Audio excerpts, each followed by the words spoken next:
വിനോദ്, ബംഗ്ലാദേശിൽ ഇസ്കോണിനെതിരെയുള്ള അതിക്രമങ്ങൾ അല്ലെങ്കിൽ ഹിന്ദുക്കൾക്കും മറ്റ് ന്യൂനപക്ഷങ്ങൾക്കും എതിരെയുള്ള അതിക്രമം ഇപ്പോഴും തുടരുകയാണ്. എന്നാൽ ഇസ്കോണിനെ കുറിച്ച് നമുക്ക് എല്ലാവർക്കും അറിയാവുന്ന ഒരു കാര്യം, വളരെയധികം ചാരിറ്റി പ്രവർത്തനങ്ങൾ നടത്തുന്ന അല്ലെങ്കിൽ എന്ത് ഒരു ആപത്ത് എവിടെ ഉണ്ടായാലും അവിടെ ഓടിയെത്തുന്ന കുറച്ച് ആൾക്കാരാണ് ഈ ഹരേ കൃഷ്ണ പ്രസ്ഥാനം തന്നെയാണ് ഇസ്കോൺ എന്നുള്ള പേരിൽ പ്രവർത്തിക്കുന്നത്. അപ്പോൾ അതിൻ്റെ പ്രവർത്തനത്തെ പറ്റി നമുക്ക് വിശദമായി ഒന്ന് അറിയേണ്ടതുണ്ട്. ബംഗ്ലാദേശിൽ ഹിന്ദുക്കൾക്കെതിരായ അതിക്രമവും ഇസ്കോൺ നിരോധന നീക്കവും സംബന്ധിച്ച വാർത്തകളുമായി ഡൽഹിയിൽ നിന്ന് ഗൗതം ചേരും. അതിനു മുമ്പ് ഇസ്കോൺ എന്താണെന്നും ബംഗ്ലാദേശിൽ നടത്തിയ പ്രവർത്തനങ്ങൾ എന്തെല്ലാമാണ് എന്നും ആദ്യം ഒന്ന് കാണാം.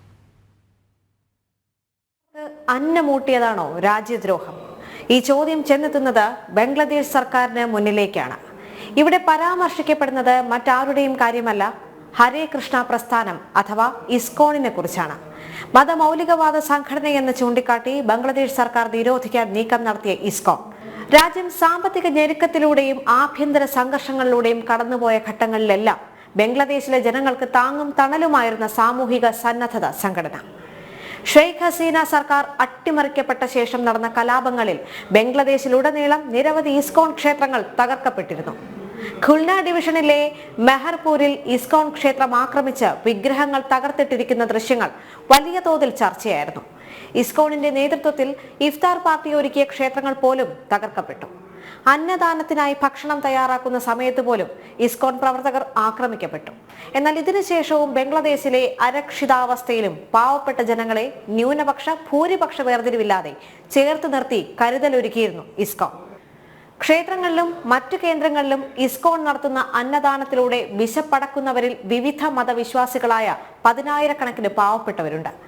ഈ പ്രസ്ഥാനത്തിന്റെ കീഴിലുള്ള മിക്ക ക്ഷേത്രങ്ങളിലും ഇതര മതസ്ഥർക്കും അന്നദാനം പതിവാണ്. ബംഗ്ലാദേശിലെ ഭൂരിപക്ഷ സമുദായക്കാരിൽ സാമ്പത്തികമായി ഏറെ പിന്നാക്കം നിൽക്കുന്നവർ താമസിക്കുന്ന ഇടങ്ങളിൽ വാഹനങ്ങളിൽ ഭക്ഷണമെത്തിച്ചും ഇസ്കോൺ അവരുടെ അതിരുകളില്ലാത്ത സേവനമുഖം തുറന്നുകാട്ടി. വെള്ളപ്പൊക്കം പോലെയുള്ള പ്രകൃതി ദുരന്തങ്ങളുടെ സമയത്തും ജാതിയും മതവും നോക്കാതെ ബംഗ്ലാദേശ് ജനതയുടെ കൂടെ നിന്ന സംഘടനയാണ് ഇസ്കോൺ. കോവിഡ് വ്യാപന സമയത്തും ആളുകൾക്ക് ഭക്ഷണവും കരുതലുമായി മുൻപന്തിയിലായിരുന്നു ഹരേ കൃഷ്ണ പ്രസ്ഥാനത്തിലെ ഭക്തർ. ബംഗ്ലാദേശിൽ ഈ പ്രസ്ഥാനം മുൻപും നിരവധി ആക്രമണങ്ങൾ നേരിട്ടിട്ടുണ്ട്. എന്നാൽ അതിനെയെല്ലാം ക്ഷമയോടും സമാധാനത്തോടും പുഞ്ചിരിയോടെയും മറികടന്നു ഇവർ പ്രയാണം തുടരുന്നു. യുദ്ധസ്ഥലങ്ങളിലും ആഭ്യന്തര സംഘർഷങ്ങൾ സമാധാന ജീവിതം തകർത്ത മേഖലകളിലും ലോകത്താകമാനം ആളുകളെ സഹായിക്കാൻ ഓടിയെത്തുന്ന സംഘങ്ങളിൽ ഒന്നാമതാണ് ഹരേ കൃഷ്ണ പ്രസ്ഥാനം. തീവ്രവാദികളുടെ ക്രൂരമായ ആക്രമണങ്ങൾക്ക് പലപ്പോഴും ഇരയായിട്ടും ബംഗ്ലാദേശിലെ നിരവധി ക്ഷേത്രങ്ങൾ തകർത്തിട്ടും മറ്റുള്ളവരെ സഹായിക്കുന്നതും ചേർത്ത് നിർത്തുന്നതും ഇവർ ഒരിക്കലും നിർത്തിയിട്ടില്ല. കാരണം ശാന്തിദൂതനായ ഭഗവാൻ ശ്രീകൃഷ്ണനെയും സ്നേഹത്തിന്റെ പ്രതിരൂപമായ ശ്രീരാമന്റെയും പാത പിന്തുടരുന്ന പ്രസ്ഥാനമാണിതെന്ന് മാത്രമാണ് ഇസ്കോണിന്റെ മറുപടി.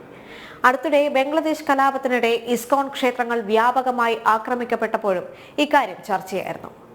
ബംഗ്ലാദേശിൽ മാത്രമല്ല, ലോകത്തൊട്ടാകെ ഇസ്കോണിന്റെ പ്രവർത്തനം ഇങ്ങനെ തന്നെയാണ്. കേരളവും ആ കരുതൽ അനുഭവിക്കുന്നുണ്ട്. തിരുവനന്തപുരം ക്യാൻസർ സെന്ററിന് മുന്നിൽ എല്ലാ ദിവസവും ഹരേ കൃഷ്ണ പ്രസ്ഥാനം നടത്തുന്ന അന്നദാനം ശ്രദ്ധേയമാണ്. ജാതിമത ഭേദമില്ലാതെ നിരവധി പേരാണ് ഇവരുടെ സ്നേഹം ഏറ്റുവാങ്ങുന്നത്. ഇസ്കോണിനെതിരെ ബംഗ്ലാദേശിൽ നടക്കുന്ന ആക്രമണങ്ങളിൽ കേരളത്തിൽ ഉൾപ്പെടെ ആശങ്ക ഉയരുന്നതും ഇക്കാരണത്താലാണ്. അതെ, ഇസ്കോണിനെ സംബന്ധിച്ച വിശദാംശങ്ങൾ ആ വാർത്തയിലുണ്ട്.